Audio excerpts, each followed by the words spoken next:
Buenas tardes, bienvenidos al Seminario Institucional y Centro de Geociencias. Tengo el gusto de presentar al doctor Blanco Santil Manea. El principal campo de investigación del doctor Manea es el campo de la geodinámica computacional, con aplicaciones para ciencias de la Tierra y también para ciencias planetarias. Asimismo, una parte importante de su trabajo está representada por la aplicación del supercómputo en el área de las ciencias de la Tierra. Es también corresponsable del Laboratorio Nacional de Visualización Científica Avanzada, LAVIS, aquí en la UNAM, y miembro de la Academia Mexicana de Ciencias. Recientemente regresó de Japón, en donde colabora bajo un fellowship de la JSPS Japan Society of the Promotion of Science, con el grupo de investigación del profesor Soichi Yoshioka, profesor del Centro de Seguridad Urbana y Departamento de Planetología de la Universidad de Kobe. Colabora en varios proyectos de investigación de la Universidad de Kobe sobre el modelado numérico de procesos relacionados con el fenómeno de selección.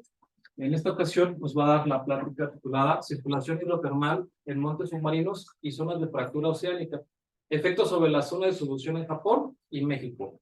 Bienvenido, doctor. Sí, muchas gracias por la introducción y muchas gracias por venir. Entonces, pues quería compartir una parte de lo que hicimos durante la visita en Japón, en la Universidad de Kobe, con el grupo de investigación del profesor Soichi Yoshioka. Y en esa parte, pues, trajimos un poco de México y ahorita vamos a traer un poco de Japón a México, al revés. Entonces, la idea principal de esa plática, pues, tiene que ver con la placa oceánica, ¿sí? Porque en México, tanto en México como Japón, pues son dos países afectados por la sismicidad asociada a ese fenómeno de subducción. Y México tiene recientemente una actividad sísmica muy importante, como por ejemplo en 2017 el doblete sísmico. Entonces, discutimos varios aspectos, escribimos un proyecto de investigación para ser financiado por parte de la agencia japonesa, que por fortuna obtuvimos financiamiento y pudimos viajar a Japón. Y ese proyecto pues trata de entender mejor ese aspecto relacionado con montañas submarinas y zonas de fractura, pero en un contexto dual, es decir, juntar lo que vemos aquí en México con lo que vamos a ver en Japón. Entonces, para México, pues ya han visto en varias ocasiones ese tipo de mapas batimétricos topográficos. Lo que se ve muy bonito en esa imagen es que la placa de Cocos, que es prácticamente la placa más grande que se subduce en México, está marcada por una rugosidad del fondo oceánico muy pronunciada. ¿Okay?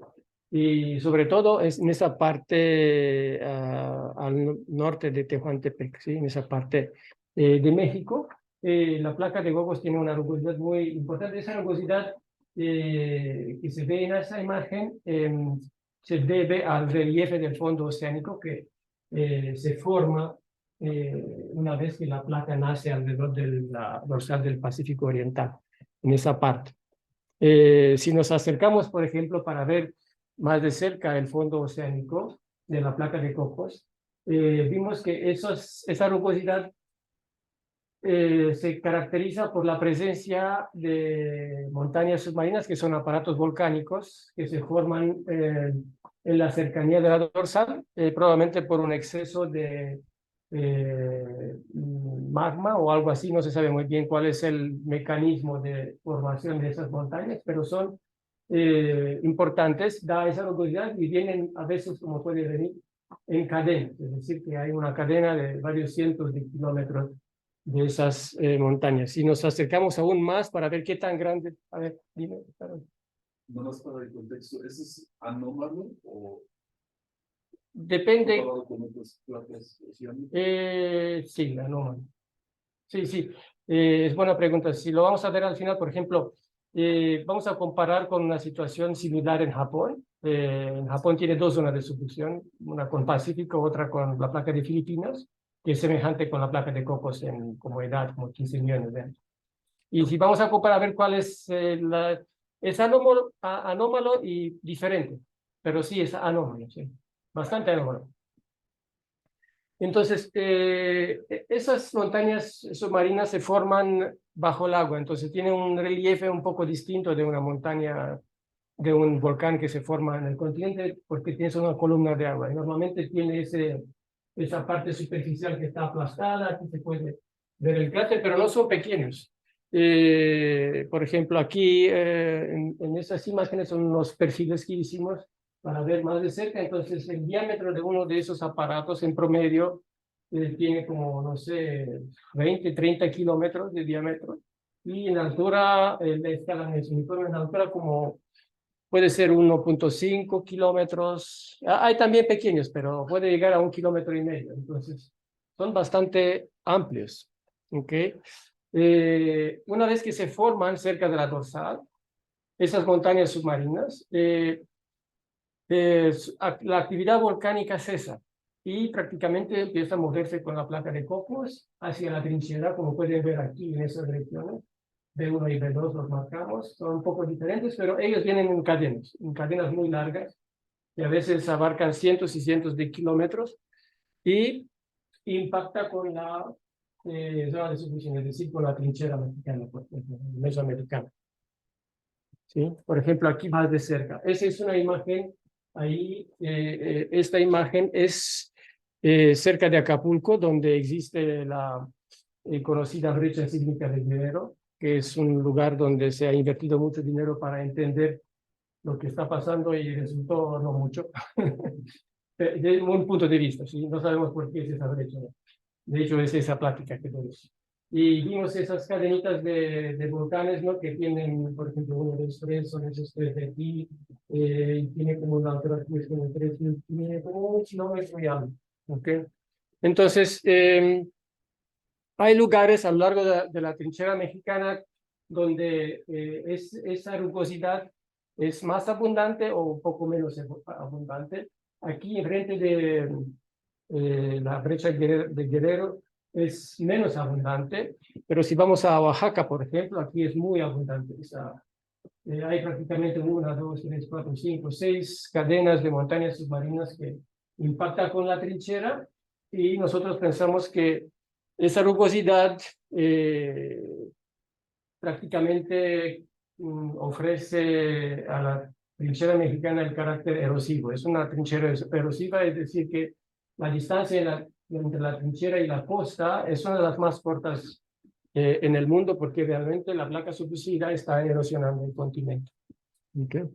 Podemos ver también aquí los datos disponibles de JEPCO, por ejemplo, la base global de datos batimétricos ofrece alta calidad de datos, incluso se puede apreciar muy bien incluso la parte superior, el cráter, se puede hacer varios estudios morfológicos de esos aparatos volcánicos que, como les comenté, no son pequeños, tienen 20, 30, 40 kilómetros de diámetro y como 1 o 2 kilómetros de altura, ¿okay? Comparable con estratovolcanes en el continente grande.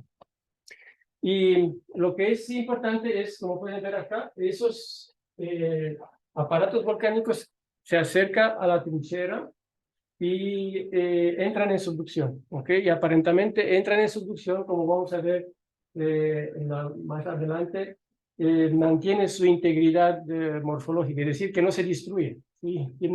Significa que son muy resistentes esas montañas submarinas. Se subducen así tal como lo pueden ver y dejan unas huellas muy importantes en la trinchera. Impacta la trinchera por lo menos de una manera geomorfológica, es decir, cambia de relieve, ofrece ese carácter erosional, pero en esa plática quiero discutir otro aspecto escondido que está pasando dentro de la montaña submarina. ¿Ok? Entonces, eso es una imagen que ya la conoce, con México que tiene dos brechas sísmicas, la brecha de Guerrero, que es la más instrumentada, que tiene la más densidad de equipo y experimentos por metro cuadrado, es decir, así incluso hubo un proyecto SATREPS con los japoneses donde instalaron muchos OBS, sismógrafos de fondo oceánico para poder registrar sismicidad en esa región, pero también hay otra brecha aquí donde también es más grande que la de Guerrero y igual importante. ¿Sí? Entonces, esas brechas sísmicas en México, hay prácticamente, no sé si todavía hay, pero hace varios años había dos grupos, dos ideas. Una idea era que esa brecha sísmica va a romper en un futuro cercano un terremoto muy grande, porque brecha sísmica significa que en los últimos 100 años o más no hubo un terremoto de subducción de gran magnitud. Hubo terremotos pequeños, pero no grandes. Entonces hay una cantidad importante de energía acumulada y entonces en los siguientes, no sé, años es posible que hay una gran probabilidad de que rompa. Y otro grupo alternativo, más reciente quizás, investigadores de otra generación, piensan que hay algún mecanismo de tal manera que la energía no se está acumulando, se está drenando por algún fenómeno que vamos a ver a continuación. Entonces, lo que es interesante es que en México, aquí en esa parte de la brecha sísmica, también ocurren esos fenómenos que se llaman slow slip events o sismos lentos, por ejemplo, que prácticamente es una deformación lenta que se puede observar con GPS de doble frecuencia de alta precisión. Y Vladimir Kostoklodov es el pionero de ese trabajo y descubrió prácticamente ese fenómeno en México. Entonces es un fenómeno importante porque ese slow sleep, si uno calcula, por ejemplo, aquí en ese mapa, por ejemplo, podemos ver el área de desplazamiento durante uno de esos eventos lentos, ¿no? Que es como un sismo, pero en lugar de segundos tardan meses, por ejemplo, ¿sí? Y como pueden ver aquí también son cíclicos, desde 2000 a 2015 y más, pues tenemos por lo menos 4 o 5 eventos de este tipo. Y si uno calcula la magnitud equivalente, nos da como un terremoto de 7.5, 7.8, es muy grande la energía que se libera durante ese tipo de eventos. Entonces, la idea es que pensamos que ese tipo de slow sleep ofrece el carácter de brecha sísmica en México. Por alguna razón, los eventos lentos pueden drenar energía sísmica que normalmente se acumula y se manifiesta como grandes terremotos de subducción, como pueden ver aquí el evento de 1985 que afectó la Ciudad de México. Si hacemos un corte bidimensional para ver la forma de la placa, vemos muchos efectos, fenómenos sísmicos asociados, por ejemplo, a la subducción en México. Tenemos 3 o 4 regiones importantes a lo largo de la interfaz de la placa. Y la primera parte es donde normalmente ocurren los terremotos de subducción de gran magnitud, ¿sí? Lo que vimos aquí, esas áreas de ruptura. Luego viene una zona donde ocurren los sismos lentos. Son esos sismos periódicos de larga duración. Y otra región aquí más profunda, más lejana de la trinchera, donde hay una manifestación interesante como tremores tectónicos no volcánicos. ¿Okay? Después de eso ya cesa prácticamente la actividad a lo largo de la interfaz y pensamos que realmente es la temperatura que está controlando el ancho de cada región. Ahora, para los sismos lentos, en el sentido global, ellos pueden ocurrir entre 2 límites de temperatura, por ejemplo, 250 o 400 grados. No más, no menos, ¿no? Si es menos, la manifestación a lo largo de la interfaz tiene que ser sísmica, es decir, se puede producir un sismo de gran magnitud. Y si es más de 250 o 300, tiene que ser slow slip, ¿ok? Sin embargo, pues en México, en esa parte de Guerrero, en esa región acá, normalmente, de acuerdo con nuestros cálculos, tienen que ocurrir sismos grandes. Sin embargo, no vemos eso en realidad y queremos dar una explicación. En ese mapa, ese es un mapa zoom de esa zona centrada en la brecha del Guerrero, con la forma de la placa un poco tridimensional. Entonces, esas son las áreas de rupturas de grandes eventos. Aquí puede ver que la brecha no tiene esos eventos, y aquí con azul es área de desplazamiento, por ejemplo, de un sismo lento que ocurrió en 2014, pero también hay de 2009, 2010, todos ocurren más o menos en esa área. ¿Okay? Y entonces, si en periodo de temperatura, esas áreas de ruptura grande, no sí, ocurren entre 100 y 250 grados. Pero acá no ocurren esos sismos, y los sismos lentos parece que tienen un límite superior en esa parte aquí. ¿Okay? Entonces, en esa región realmente no sabemos qué está pasando. ¿Por qué no hay sismicidad grande de subducción en esa región? Y esa anomalía está creando la brecha de Guerrero y su interés. Entonces, nosotros miramos la placa oceánica. ¿Qué vemos en la placa oceánica? Esa es la brecha de Guerrero, ese es Acapulco, por ejemplo, ese es Tecpan, la ciudad de Tecpan. Vemos que aquí hay ciertas cadenas de montañas submarinas que entran justo en esa parte, en esa parte. Y eso es lo que vemos hoy en día, ¿sí? Pero muy probable que en el pasado había este tipo de estructuras que se han sometido, ahorita están debajo de la brecha de Guerrero.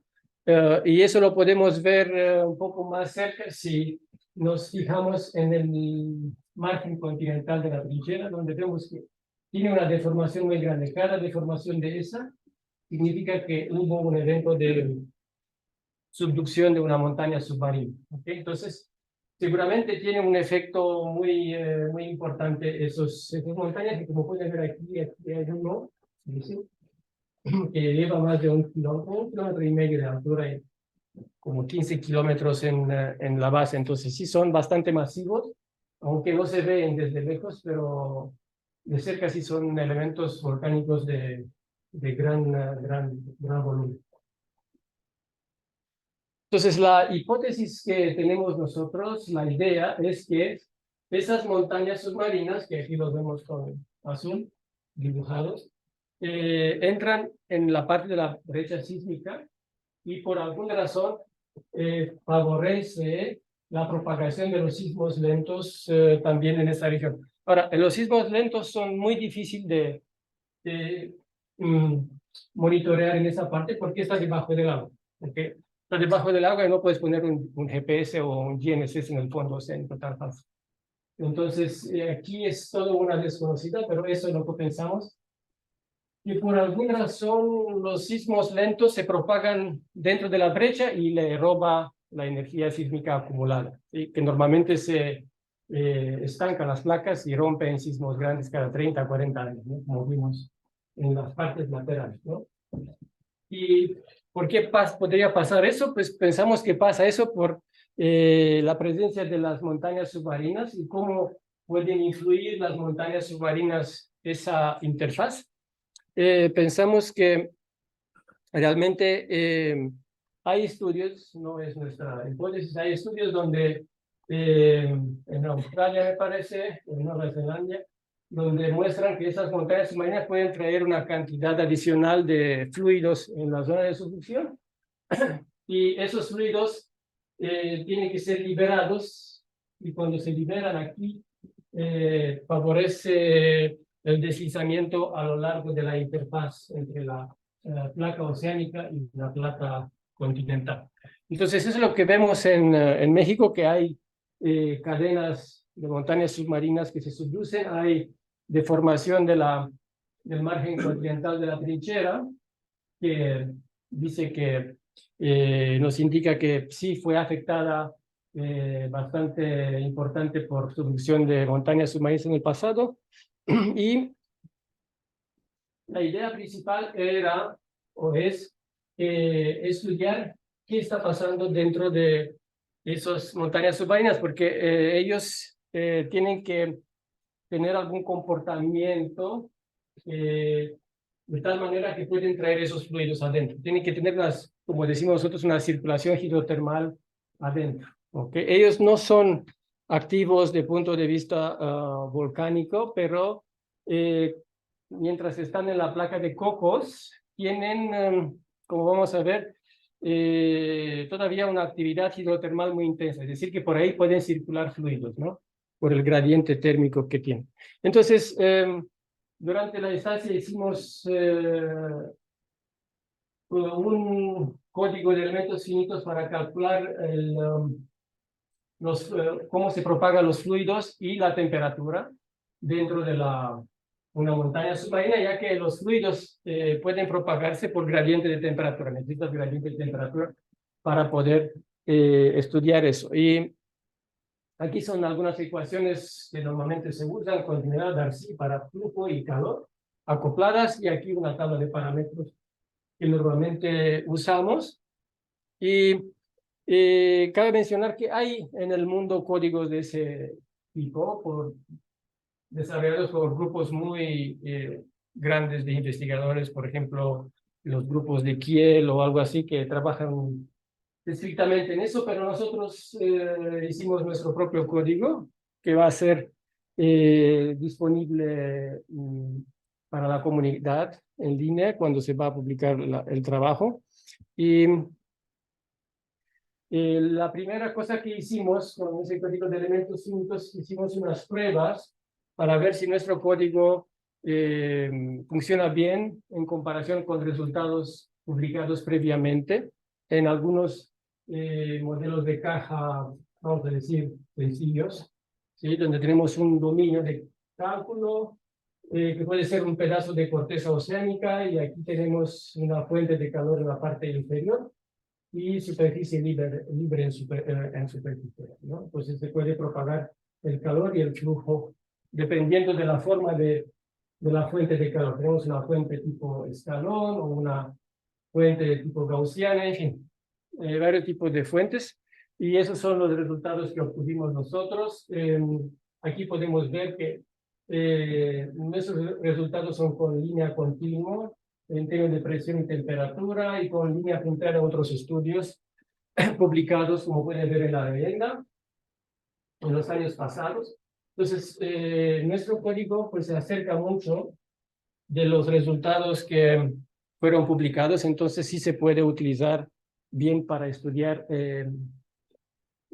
comportamiento de transporte de flujo de agua caliente dentro de su cuerpo. Ahora, para validar eso en un caso real, el problema principal del fondo oceánico en general es que normalmente tenemos que tener datos de flujo térmico de alta densidad alrededor de una de esas montañas submarinas. Desafortunadamente en México no tenemos ese tipo de estudio. Uno de los motivos es que la gente involucrada en geofísica marina tienden a evitar lanzar pruebas de heat flow, de flujo de calor, cerca o en las montañas submarinas, porque se pueden dañar el equipo. Entonces, como que no quieren meterse en eso, porque normalmente las montañas submarinas no tienen sedimentos, y si toca, cuando se lanza gravitacionalmente la lanza, pues pueden chocar con el cuerpo de la montaña, se puede romper y no se puede hacer nada. Pero buscamos otro lugar, por ejemplo, aquí en la placa de Juan de Fuca hay una montaña submarina bien estudiada, donde hay muchos datos de flujo térmico, como pueden ver de los lados. Se llama el oso grizzly, se llama el pequeño monte submarino, como podemos ver acá. Y esos puntos rojos son datos de flujo térmico de un lado y de otro. Y también lo bueno es que necesitas tener una imagen clara de la estructura interna de la montaña. Por ejemplo, eso es la montaña submarina, y aquí a los lados tenemos como 400 o 300 metros de sedimentos. Eso está bien determinado por un estudio sísmico detallado. Entonces tomamos ese ejemplo para probar nuestro código, a ver cómo funciona. Y utilizamos también un diagrama de fase, en fin, para agua salada, donde en función de temperatura y presión pueden cambiar las propiedades como densidad, viscosidad, en fin, cosas de ese tipo. Y como la montaña submarina es bastante simétrica, pues decidimos hacer la simulación hidrotermal en la mitad de la montaña para ahorrar tiempo de cómputo, ¿ok? Y energía y hacer una simulación más verde, como dicen ahorita, ¿sí? Entonces, la mitad de la energía que se produce. Y tenemos, lo bueno es que tenemos muchos datos, por ejemplo, necesitamos permeabilidad de los sedimentos, de la basalto, muchos parámetros ya están disponibles en estudios en esa región por dragueo, por lo que sea. Y aquí viene la simulación, por ejemplo, con una fuente de 150 miliwatts en la parte inferior, que es normalmente la fuente típica para la edad de la placa oceánica en esa región. Y vimos que, por ejemplo, lo que ven esas imágenes, aquí es profundidad, esa es distancia, esa es la superficie de la montaña submarina. Como pueden ver, nuestro código puede reproducir geometrías realísticas de la montaña submarina. Eso es algo, un plus, una ventaja de nuestro código en comparación con otros. Y con los colores es temperatura, desde más o menos como 4 grados o 3 grados, que es el fondo marino, hasta 120, y y esos son isotemperaturas, ¿no? 40 o 30 grados Celsius. Y vemos que partimos con una distribución uniforme de temperatura y terminamos con, después de como 100.000 años, con una situación casi estacionaria, no siempre es así, pero casi estacionaria, donde vemos que en la montaña submarina pues cambia mucho el patrón de temperatura dentro, ¿no? Y eso pasa porque en esas partes aquí empieza el fenómeno le llamamos nosotros de circulación hidrotermal, es decir, que el agua fría se infiltra por los lados por aquí y salen por aquí. ¿Okay? Aquí también puede ver eso en términos de líneas de flujos. Ve, por ejemplo, que la capa, por debajo de la capa sedimentaria, que es semi-impermeable, pues tenemos celdas de convección y aquí se ve como tenemos esa infiltración de agua marina fría en el cuerpo de la montaña submarina, luego se calienta, se baja la densidad y sale por aquí. Entonces, esa es una simulación bidimensional, ¿no? Entonces, en 3 dimensiones, probablemente que es mucho más complejo. Y lo que hicimos también, calculamos el flujo térmico generado por nuestro modelo y lo comparamos con los datos.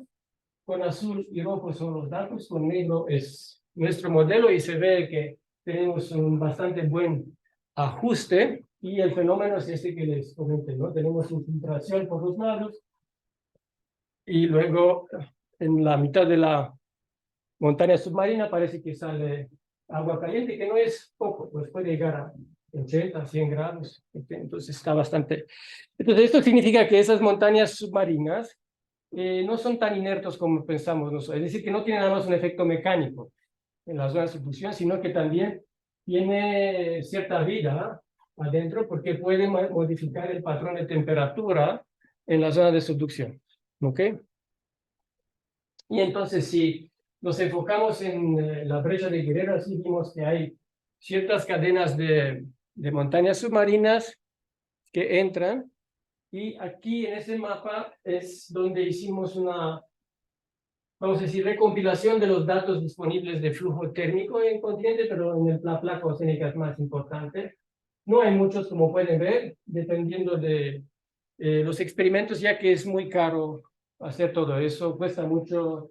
Creo que un día en el buque Puma cuesta $500,000, algo así, no sé. Entonces necesitas proyectos bastante bien financiados para poder salir al pleno mar y hacer esas mediciones. Sin embargo, hay algunos datos. Por ejemplo, lo que vimos aquí cerca de la brecha es que tenemos valores de flujo térmico medidos en varios puntos de la placa oceánica, no necesariamente en las montañas submarinas, pero en algunos lugares donde se hicieron esos experimentos y con los valores que tenemos ahí son valores en miliwatts por metro cuadrado. Es el calor que pierde la placa oceánica a través de sus sedimentos, de su superficie.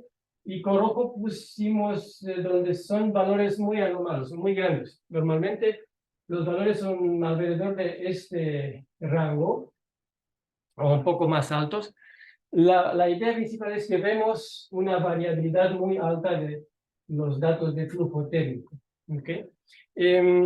Normalmente en una placa como de Cocos, que tiene por ahí como 10, 20, no sé, 15 millones de años, tenemos que tener un flujo térmico de como 120 miliwatts por metro cuadrado. Sin embargo, pues ahí vemos que tenemos de todo. Tenemos 50, tenemos 90, tenemos 106, 240. Entonces, ¿qué significa esos valores muy que tenemos que confiar en ellos? No, pues no son errores. Eso nos indica circulación hidrotermal asociado al fondo marino. ¿Okay? Eso nos indica, porque la circulación hidrotermal pues está alterando mucho el flujo térmico. ¿Okay? Y entonces, lo que pensamos nosotros es lo siguiente, nuestra hipótesis es que esas montañas submarinas entran en la zona de subducción, ahí por ejemplo en la zona de brecha, y mantiene su integridad. Es decir, que por ejemplo acá, aquí se ve mejor, vemos una mitad de montaña submarina que ya está en subducción, pero no está rota, por eso. También aquí vemos una huella muy importante de una montaña submarina que prácticamente comió esa parte del margen, ¿no?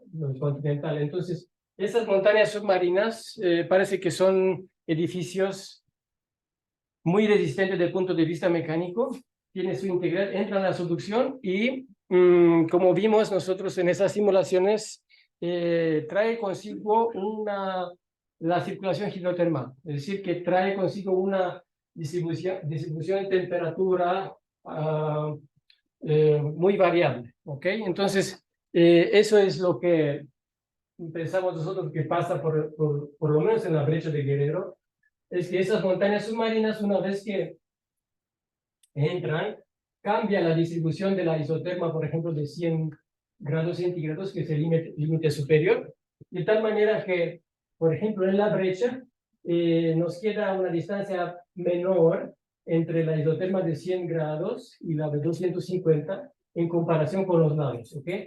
Y por ese motivo, si la zona de la temperatura entre 100, la distancia entre esas dos isotermas es pequeña, la magnitud de los terremotos de subducción también tiene que ser pequeña o no puede ser grande, ¿ok? Porque entre más grande esa distancia, como acá, más probable que tengas un megaterremoto de subducción y viceversa. Entonces, realmente la interfaz de subducción en México, en esas partes, por la abundancia de montes submarinas, sobre todo que vienen en cadena, alteran mucho la interfaz de subducción y como consecuencia, pues puede ofrecer una hipótesis viable porque tenemos allá una brecha sísmica, ¿ok? Porque tenemos una distribución de temperatura diferente. Ahora, si vamos más al sur, donde tenemos la zona de fractura de Tehuantepec, que también impacta una zona de brecha que ahora se llama TIGA, se llama la brecha de Tehuantepec. Probablemente que pasa igual. Hicimos también una recompilación de los datos de flujo térmico, esos puntos, y lo que se ve es que la vecindad de la dorsal tenemos unos valores muy anómalos y muy grandes, ¿ok? En comparación con otros por acá. Eso significa que de una forma u otra esa dorsal o la corteza oceánica en la cercanía de la zona de fractura de Tehuantepec, pues ofrece posibilidades de circulación hidrotermal. Y si eso es así, entonces tenemos una situación semejante donde la distribución de temperatura en la interfaz está alterada, y de tal manera que la distancia entre 150 o 100 y 250 es menor que a los lados, ¿sí? Y de esa manera se puede producir en esa parte aquí un tipo de brecha sísmica controlada como la brecha de Guerrero, controlada por la distribución de temperatura alterada. ¿Ok? Ahora, si vamos en Japón para ver cuál es la situación allá en esa región, Durante ese periodo nosotros nos enfocamos en la parte de Nankai, la parte de acá, de la trinchera. Es que en Japón hay una situación excepcional donde prácticamente hay dos placas subducidas una encima de otra. Y la primera es la placa de Pacífico, la gigante que se subduce a lo largo de la trinchera japonesa y en esa parte más al sur. Y también hay la placa de Filipina que se subduce a lo largo de esa zona que se llama la fosa de Nankai o la Nankai Trough. Y, por ejemplo, Tokio es por acá, Osaka es por acá, Kobe es por acá, Fukuoka es por acá. Entonces, en esta región vamos a ver que es una región que tiene mucha importancia desde ese punto de vista. ¿Okay? Esa es una imagen más de cerca. Entonces, aquí donde tenemos la fosa de... ahí hay algo interesante, se llama Nankai Trough y aquí se llama Japan Trench.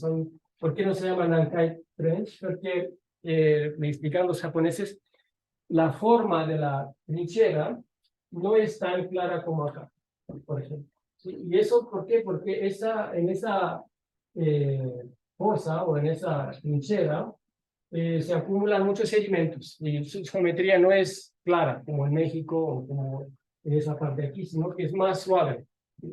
Y ellos lo llaman trough, pero prácticamente es lo mismo.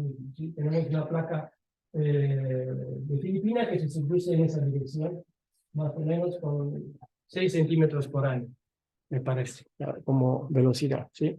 Y por debajo entra la placa del Pacífico que llega a 600 kilómetros. Entonces tenemos una situación excepcional donde tenemos una placa subducida encima de otra. ¿Ok? Y hay muchísimos datos en Japón, la cantidad de datos que tienen Japón, tanto como en ciencia de la Tierra, como GPS, en ese caso sismómetros, es muy grande, muy grande. Por ejemplo, con esas flechitas aquí en el continente, se ve la densidad de la red de GPS de Japón, ¿ok? En esa parte, pero también esa en otra parte. Y interesante es que toda esa red de datos la mantiene la Agencia Meteorológica de Japón, ¿ok? Tiene una agencia meteorológica y ellos están a cargo de todas esas estaciones de GPS. ¿Okay? Y lo que es interesante es que tienen, claro, GPS en continente, pero también pudieron instalar un tipo de GPS, no es mi campo de investigación principal, pero puede medir deformación también en el fondo oceánico, por debajo. Aquí es Nankai Trough, esta parte. Aquí es la costa, entonces todos esos puntos rojos son puntos de medición de deformación o de desplazamientos de la corteza debajo del agua. ¿Okay? Y se ve que son bastante precisos, los índices de error asociado a cada estación es muy bajo. ¿Sí? Muy buen trabajo por parte de Japón. Y lo que me dice a mí este mapa es importante, es que aquí la placa se subdice con 6 centímetros, y esos datos, si vemos aquí, nos muestra el valor registrado. Se muestra, por ejemplo, 4, 4.5, 3.9, 4.7. ¿Eso qué significa? Significa que hay un desbalance entre con qué velocidad se subduce la placa de Filipinas y con qué velocidad responde la corteza. ¿Okay? Eso significa que hay un déficit de desplazamiento. ¿Y qué significa ese déficit de desplazamiento? Si es buena noticia o mala noticia, pues es muy mala noticia, porque ese déficit de desplazamiento se está acumulando a lo largo de toda esa región. ¿Okay? Se está acumulando en el tiempo, ¿sí? No tiempo geológico, tiempo humano. ¿Okay? Entonces, como preguntó Harald, si México es anómalo, pues yo creo que sí, es muy anómalo. Aquí tenemos un mapa batimétrico de la placa de Filipinas, y lo primero que vimos allá es que tiene muy pocas montañas submarinas. Prácticamente aquí cerca de la trinchera, pues prácticamente no hay ninguno. Hay rasgos que sí fue afectado en el pasado, porque vimos, por ejemplo, esa deformación muy grande acá. Muy probable que fue producida por una montaña submarina, una cadena de montañas submarinas. Entonces es una situación muy diferente en México. ¿ok? En México entran muy bonito, prácticamente perpendicular a la trinchera de esas cadenas. Y aquí tienen algunas montañas submarinas, pero tienen en cadenotas así.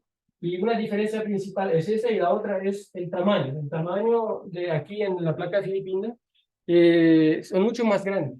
Esos llegan a, pueden llegar, por ejemplo, aquí tengo a 2 o 3 kilómetros de altura y pueden tener, no sé, 30 kilómetros. Entonces son un poco más grandes que en México, pero no tan abundantes, ¿sí?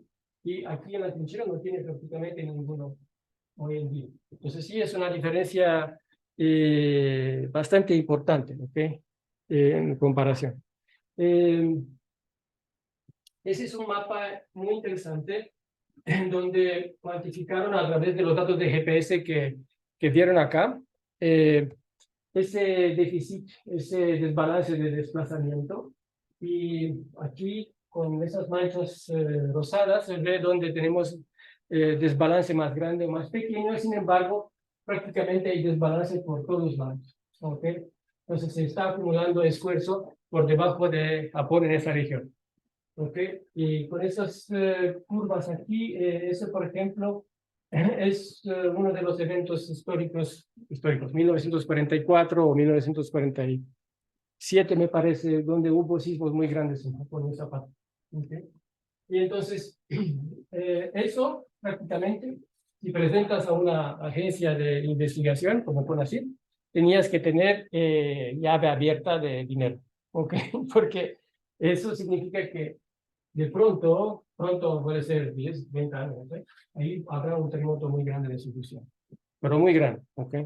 Entonces hay, de hecho eso es la piedra central de esos estudios de investigación en Japón en ese momento, después del evento de Fukushima, que sabemos que pasó, porque también aquí hay varias plantas nucleares, ¿ok? Entonces, en los siguientes, no sé, 30 años, hay una probabilidad de 70, 80, que ya es prácticamente certitud, ¿sí?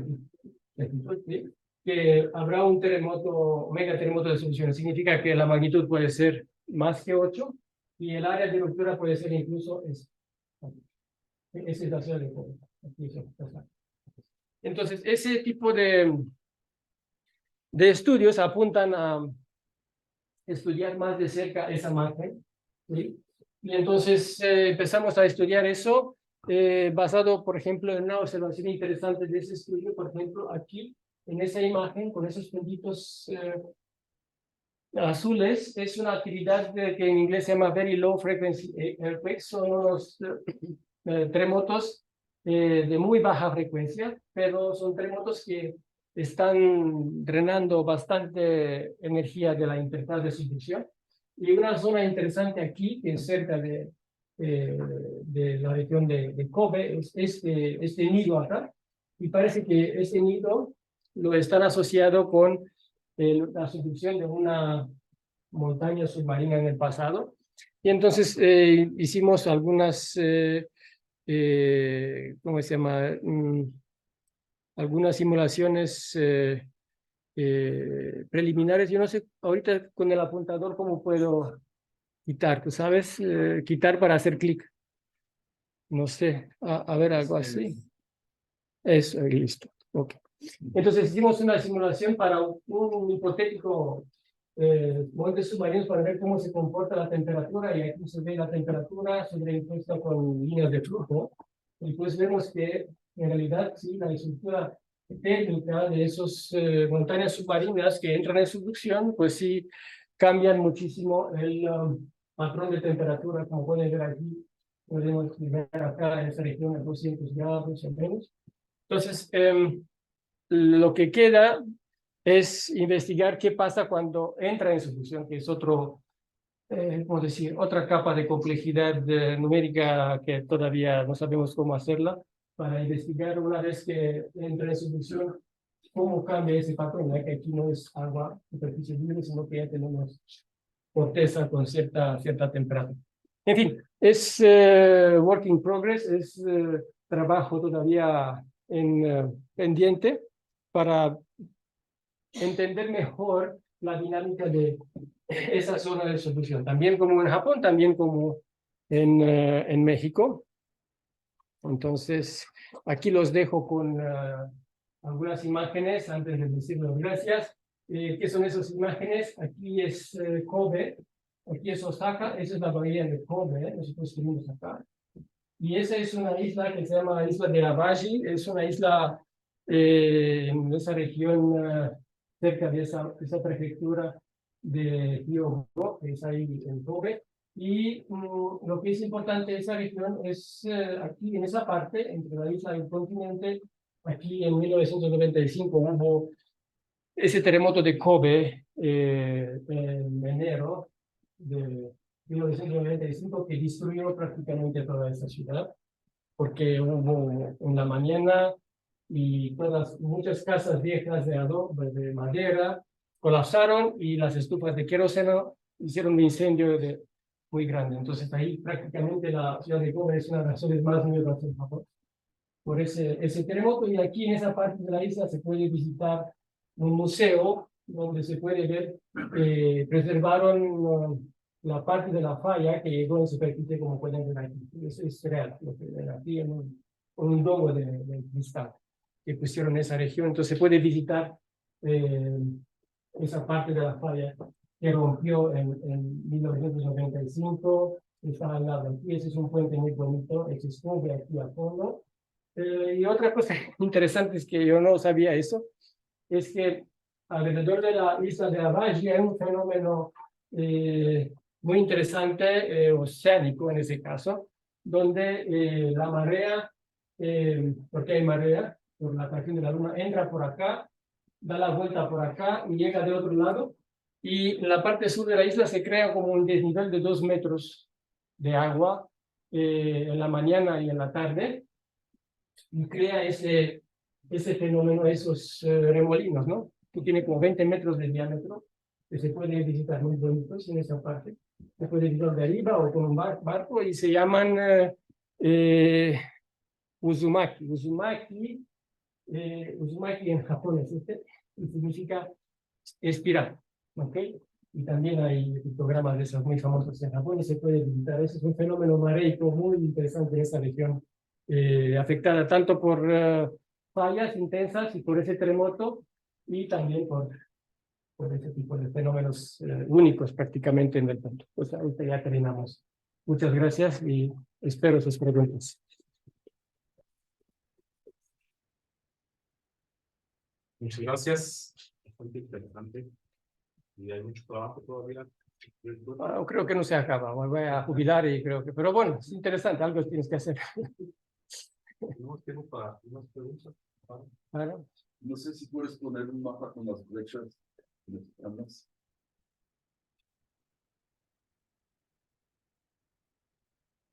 Esto.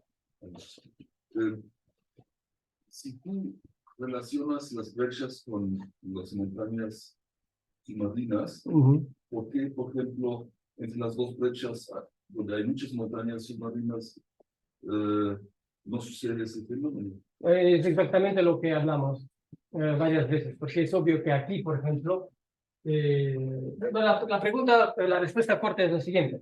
Pues no tenemos de otra, es la única manera de lanzar una hipótesis, ¿okay? Es estudiar las montañas submarinas, porque no se sabe por qué. Ahora, lo que vimos aquí es, ¿cómo es eso? ¿Por qué no tenemos una mega brecha acá, por ejemplo? Y eso es muy importante. Lo que sí se ve aquí, no sé si te fijas, se ve una segmentación, lo que vimos. Por ejemplo, todos esos eventos acá, en esa parte, si comparas con esa parte o con esa parte, tienen áreas de rupturas pequeñas, ¿ok? Entonces, por alguna razón, esas cadenas de montañas están segmentando, están fragmentando desde el punto de vista sísmica la interfaz. ¿Cómo decir? Están actuando como barreras, ¿ok?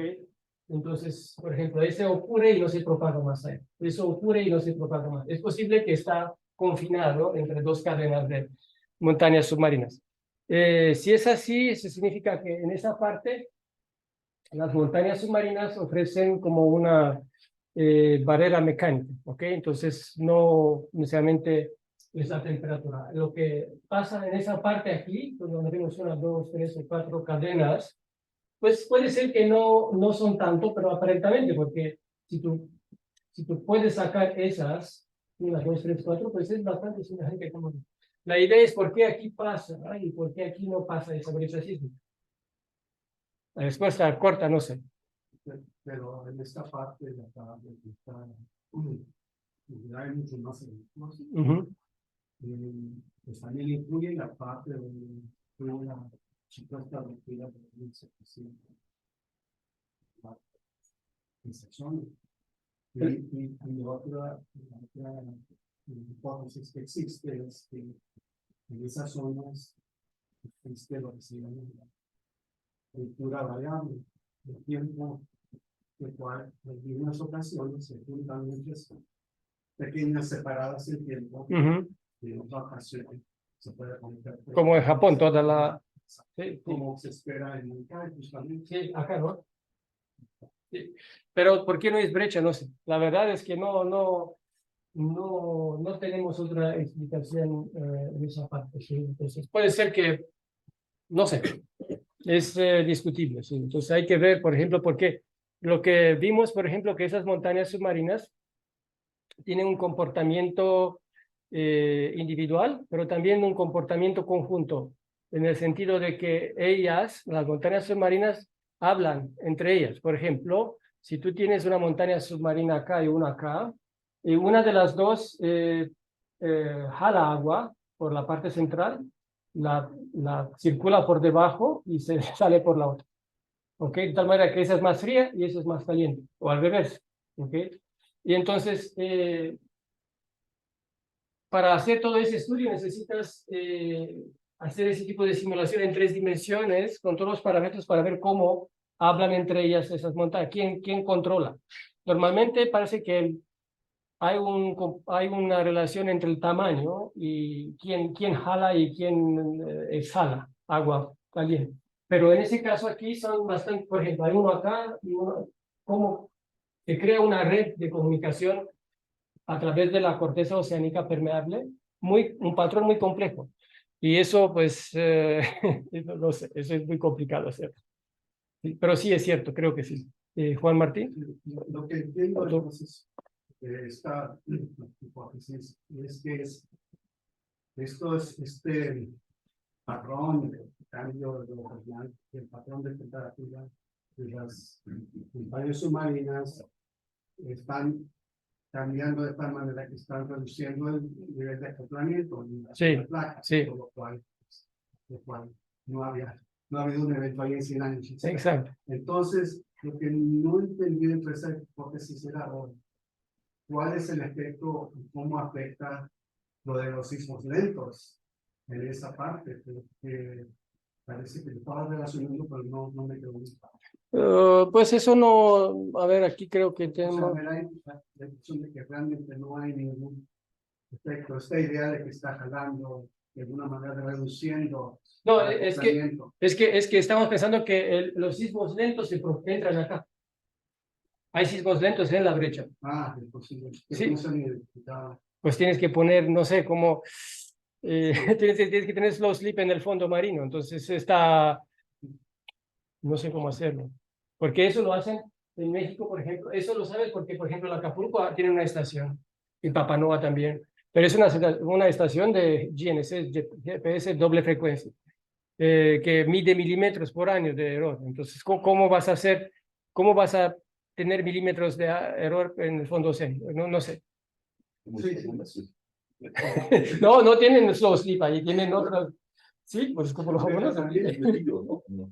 Pues algo tienen ahí, otros equipos. Y si reduces el acoplamiento, se puede reducir de esa manera.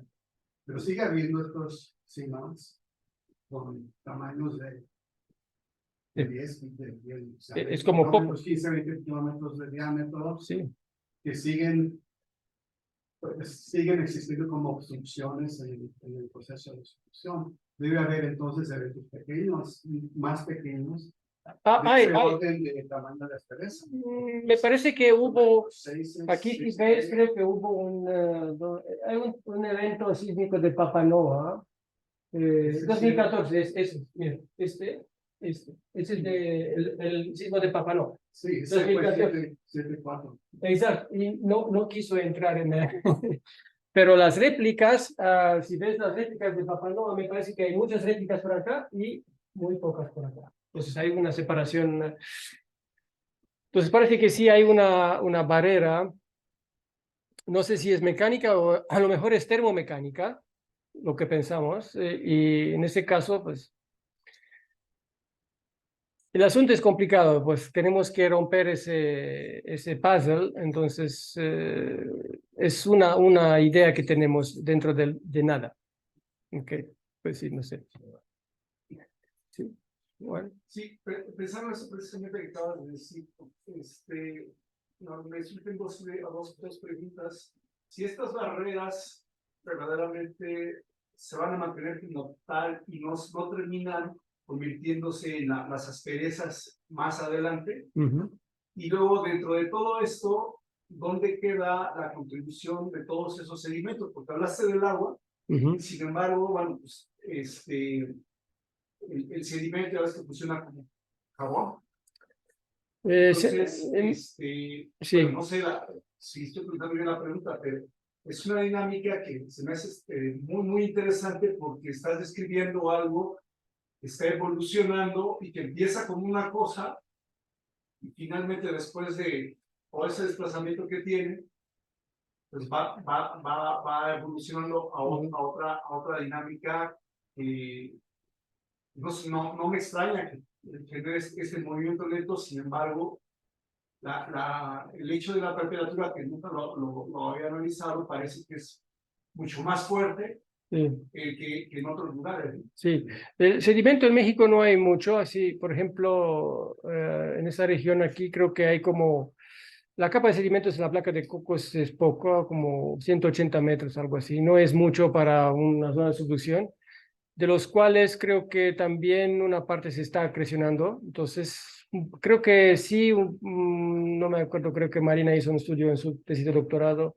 como 80% de los 180 metros, eso significa como, no sé, 150, 140, 100 metros se subducen, pero es muy poco sedimento realmente. Y si tú comparas con una montaña submarina que tiene 2 kilómetros, pues si tienes ahí 100 metros alrededor es muy poco. Entonces, lo que pasa con sedimentos es que ellos es la capita que es la primera que se deshidrata porque es la más superficial, pero dado el tamaño que tiene, su contribución en volátiles es muy baja en esa parte, ¿sí? Más importante es la corteza, que tiene 7 kilómetros, la corteza oceánica, que tiene basalto, gabbro. Entonces, esta sí participa más y más en profundidad es eventualmente la litosfera, si es serpentinizada, puede perder fluido. Pero la capita de sedimentos es muy baja, mientras que en Japón pues lleva 1 kilómetro, es mucho más. Por eso se llena toda la zanja de Nankai con sedimentos ahí. Hay una cadena muy grande, es por latitud, porque esos sedimentos son animalitos. Son, bueno, krill o lo que es, ballena, tiburón, ahí, muerto en tiempo geológico. Entonces, aquí en México realmente no hay tanta fauna como en latitudes grandes, donde hay orcas, comen y mueren, y va a ser una capota de... Si no es nada más por la edad. Yo creo que sí, esos son sedimentos, pero son pocos. Creo que Tere, ¿querías preguntar algo? No, ok. ¿Alguna otra pregunta? Pues muchas gracias, Vlad. Gracias a ustedes. Qué bueno, tu constancia. Muchas gracias. Excelente, gracias.